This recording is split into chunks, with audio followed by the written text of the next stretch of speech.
Hey everyone, welcome to a new episode of Steven's Week, the weekly update on marketing and technology. In the next few weeks, I'm going to focus on marketing, technology, customer experience that are linked to coronavirus. This is what's keeping us busy around the world right now. And I think many nice things are happening, many nice things that companies are doing are really worth mentioning. And I want to spend the next episodes on that. So welcome in this new episode of Steven's Week.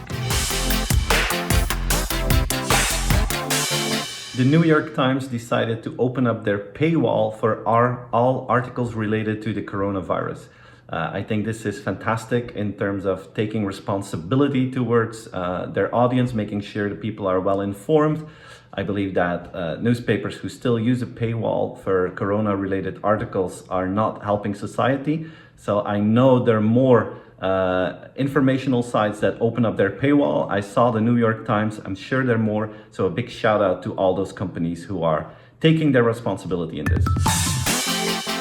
Materialise, that's a Belgian company specialized in 3D printing, is also helping the world to fight the coronavirus. Materialise released a free design to print out a 3D door handle. As you know, door handles are a big issue. If you touch them, there's a big chance that you will get the coronavirus because of those door handles. Now Materialise used or created a tool that we can open the door handle without using our hands. And this is a free design that they placed online. If you have a 3D printer, you can print it out online yourself. Apple is also doing their best to help in the corona crisis. One of the things that they are doing is related to Apple Card, the credit card that they have. If you use that card, you do not have to pay your March payments without paying additional interest, and you can choose to skip that payment to make it a little bit easier for people that are suffering from financial issues. And of course, all the Apple stores are getting closed, and Apple decided to keep on paying their employees, which is also very nice. If you know the situation in the US, it's not always that easy if you end up without a job. So Apple is doing what they need to do, and I wanted to congratulate them for that. LVMH, the luxury brand holders that has brands like Louis Vuitton in their portfolio, decided to quit with the production of perfumes, and they're going to use their production facilities to produce hand sanitizers. As you all know, there's a shortage in hand sanitizers all over the world. People are buying them like crazy to protect themselves. So there's need for more production, and LVMH decided, let's use our facilities and let's add value to the world by doing this.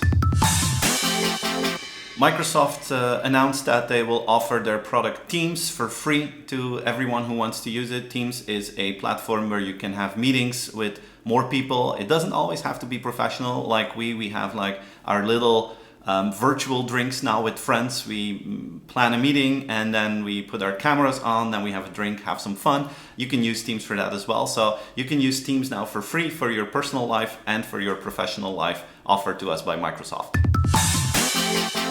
Earlier this week in Belgium, the country where I live, we had a shortage of mouth masks mainly to protect the people who work in hospitals, doctors, nurses, which is crucial for their health, of course. And we saw many beautiful things happening. First of all, we had Jack Ma, the founder of Alibaba, who donated about 300,000 mouth masks to Belgium. But next to that, some local companies really used their skills and assets to make a difference. We have fashion brand Xandres, who started to, instead of making clothes, they started to make mouth masks that could be used in hospitals. Next to that, we have like lingerie brand or company Van de Velde, it's called.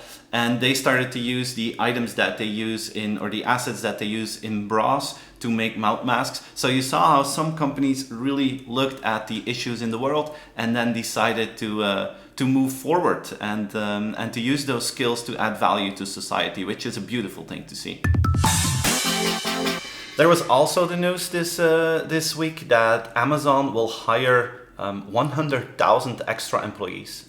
This shows that they need this staff to make sure they can manage the increase in demand. So there's without any doubt a push towards e-commerce. More and more people are looking for digital solutions, and buying stuff online is one of them. We saw this in China during the corona crisis as well, that companies started to innovate and more people started to order things online. So many would believe this is the ultimate boost. This crisis is the ultimate boost that digital will have, and probably that's true. On the other hand, I also think this is going to be a revival of the offline world. I think people are now working at home, and this can be fun for a few days, but I truly believe that people will be so excited to go back out and to have real social contacts, to have real human interactions. And I think a lot of people will be extremely happy if they can go back to their physical workplace after that. So Amazon is hiring, and that means a boost for digital, but I'm convinced the situation that we're in right now will also boost our need to see humans in real life, and I think it will be a boost of the offline world as well. So everyone, thanks for watching. I hope you enjoyed this episode. I wish you a good weekend, a healthy weekend. Take care of each other, and I hope to see you again next week in a new episode of Steven's Week. Bye-bye.